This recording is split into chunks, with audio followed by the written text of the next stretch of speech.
I got the best joke of the week. I know it's only Monday, but I think it will be the best joke of the week. Teacher said, let's begin by reviewing some American history. I'll give you a quote, you tell me who said it. Give me liberty or give me death. She saw a sea of blank faces, except for little Johnny, a bright foreign exchange student from Japan who had his hand up. Patrick Henry, 1775, he said. Very good, the teacher says. Who said, government of the people, by the people, for the people, shall not perish from the earth? Again, no response, except from little Johnny, who said, Abraham Lincoln, 1863.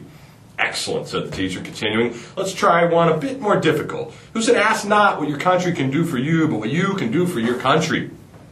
Once again, Johnny was the only hand in the air, and he said, John F. Kennedy, 1961.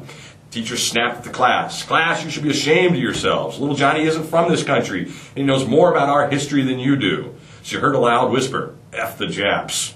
Who said that? I want to know right now, she angrily demanded. Little Johnny put his hand up. General MacArthur, 1945. At that point, a student said in the back, I'm going to puke. Teacher glared around and said, all right, who said that? Again, little Johnny says, George Bush to the Japanese Prime Minister, 1991.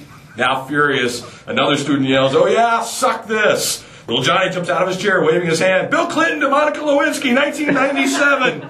Now with almost mob hysteria, someone said, you little crap, you say anything else, I'll kill you. Little Johnny said, Michael Jackson to the child witness testifying against him, 2004. Teacher fainted. As the class gathered around the teacher on the floor, someone said, oh crap, we're screwed. Little Johnny said, the American people, November 4th, 2008.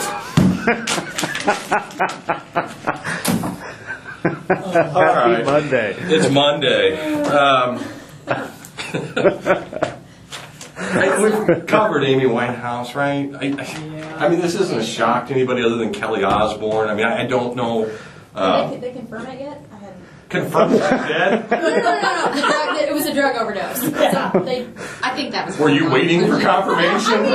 I saw somebody posted on Facebook online that they said here should have been the headline: Amy Winehouse still alive. Yeah, you know that's. Mark said she got a backstage pass to the 27 Club, which I thought was kind of cold but funny in a way. It is. All right, I just the only thing shocking to me were the horse tranquilizers. I didn't realize there was a secondary market for this ketamine. Street drug. Huh? It's not a common street drug. Meth is a common street drug. Marijuana is a common street drug. Horse tranquilizers, it's not a common street drug.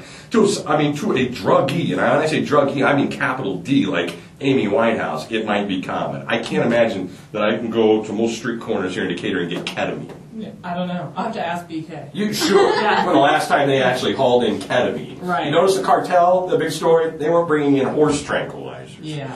All right, it's summer. We've been grilling out every day. I mean, literally every day. And I was sitting there yesterday thinking about the wonder of the hot dog. I mean, is there anything better than a wiener? I mean, really, seriously. No. It's like $1.99. Honest to God, even you take any flavor. Like, no, wrong kind. I don't mean your congressman from New York. I mean the kind that I'm usually snob. Oh, food. During the winter months, it's got to be Oscar Mayer, it's got to be all beef, it's got to be bun length. I'm snobby about it because I think they taste better than other hot dogs if you're nuking them or whatever you're doing. Okay. But on the grill, all things become equal. Yeah. Generic hot dogs on the grill taste like steak. It is unbelievable. So I'm sitting there yesterday and I'm thinking to myself, I go to the House of Meat to get all this stuff, and we went to Aldi to buy this. It's like 99 cents for a thing of hot dogs, and you put them on the grill and they become these delicious meals. And I'm sitting there with another grown person, we're loading up a hot dog, and they're telling me they haven't had a hot dog in like 25 years. I'm like, you don't know what you're missing. And then I read the story about an $80 hot dog. What is on this thing? Yeah.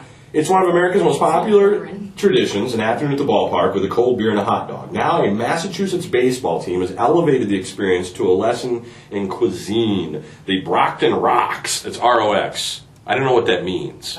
Only in Massachusetts would that make sense. They should have called them the Wicked Pisses. Have introduced what they claim is the world's most expensive hot dog to their stadium kiosk. It's an $80 feast made from ingredients rarely seen on a fast food menu. The club's McMullen dog, named after Atlantic City chef Ryan McMullen, who came up with the idea, features a half-pound all-beef sausage rolled in truffle oil, coated with a dust of porcini mushrooms, and topped with white truffle shavings. Oh my God. Whoa. That doesn't sound good. The bread roll is buckwheat blini, handcrafted by one of Cape Cod's most exclusive bakeries, and in place of the more familiar ketchup and mustards, fans choose from a creme fraiche. Is that how it's pronounced? Creme fraiche. No, it's not creme fraiche. Creme fraiche. Yeah. I have no idea what you're talking It's about. not creme fraiche. She's a gypsy. I didn't hear anything after you said buckwheat. And then a olive of caviar and salmon roe. Yes, it was worth it just for the snort. Now, first of all, I have to tell you, I know I am not a food snob. I mean, I know I am not, but I have friends, and I watched a guy build a $100 hamburger at the hamburger bar at the Mandalay Bay by putting all this crap on there. Right. I've had truffle oil, or I've had shaved truffles, and I've had truffle oil, and I've had the caviar, and it's overrated. First of all, the truffles stink. I mean, they're terrible. It's like digging some turnip out of your yard and shaving it onto your hot dog and going, ooh, $100. These people have figured this out, how to just rob rich people of their money, right? And rich people get to a point where they go, well, only I can afford the $80 hot dog. It's the It's still a hot dog. Right. No matter They how much- ruined the hot dog. Right. You know, they ruined it. First of all, I don't want it on a blini. I want it on a bun, right? Yeah. And if you can steam the bun, even better. Ooh. If there's better than a grilled dog, it's those ones in the foil at the ballpark that have been sitting there steaming in the bun and the dog become one.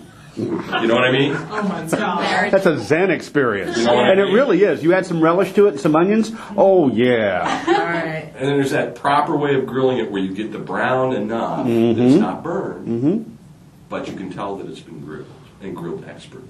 I'm telling you, they can take their $80 hot dog. Although after you've been sitting for a while with a few beers, a charred dog is pretty good. Is Massachusetts the place for an upscale? I mean, I hate to stereotype an entire state, but everything I know of Boston and the Massachusetts area, this is not a truffle oil kind of place, right? Not to You know where you my do knowledge. this? You do this in Los Angeles at a Dodgers game. You do this in San Francisco at a Giants game, right? You don't do this at Boston and No. Massachusetts, It right? seems like a West Coast thing. I think these hot dog vendors are in danger of getting beaten up. I mean, I really do think so. Very possibly. All right, you had your fanboy moment today. All my geeky movies. I are didn't coming even out. hear what you were geeking out about. I had to get out of the car. He's got the list. 2012, Dark Knight Rises, The Hobbit, An Unexpected Jersey, The Avengers, the new reboot of The Amazing Spider-Man, Ridley Scott's Prometheus, the next James Bond movie, Johnny Depp's Lone Ranger, Abraham Lincoln Vampire Hunter, The Hunger Games, Clash of the Titans 2, Jack the Giant Killer, 2 Snow White movies, and Hansel and Gretel Witch Hunters all come out in 2012. Wow. Loser. I'm geeking out. You I'm are. only about You're at the 3 Comic of Con them. right now dressed as Princess Leia. And it's not the Princess Leia with the cinnamon buns, Right. it's the slave girl outfit. Yeah, that's when she had the buns, wasn't it? No. She had the What long kind of braid. fanboy are you when she's Long attached to braid. Jabba the Hutt? I have no idea. And like the cornucopias on her. Oh, yeah. On her The Madonna look. Cinnamon rolls. Yeah. No, the cinnamon rolls, the English just run inside of her Yeah, head. but they look like the squirrels. All right, Dark Knight Rises, I'm looking forward to. Yeah, The Avengers, yeah. I'm looking forward to. The new James Bond, I'm looking forward Yes. to. We're old enough to remember The Lone Ranger. We watched that growing Yes. up as a kid. And Johnny Depp involved. I think that's a good Oh, thing. it's Johnny Depp. It's gonna be good. All right. Hey, tomorrow morning, make sure you join us on the show. We'll have City Manager Ryan McCready, and we're going to talk about these places of amusement. I have right here statutes. This is, according to my sources, telling me it's just a bane of existence. Just their entire existence is a bane to the police and civilized behavior. We'll get into that with the city manager. Also, Don Louie from the Park Board will be talking about closing down Nelson Park Boulevard and what that means for the community so far. So join us at 6. Thanks for watching. We'll see you tomorrow.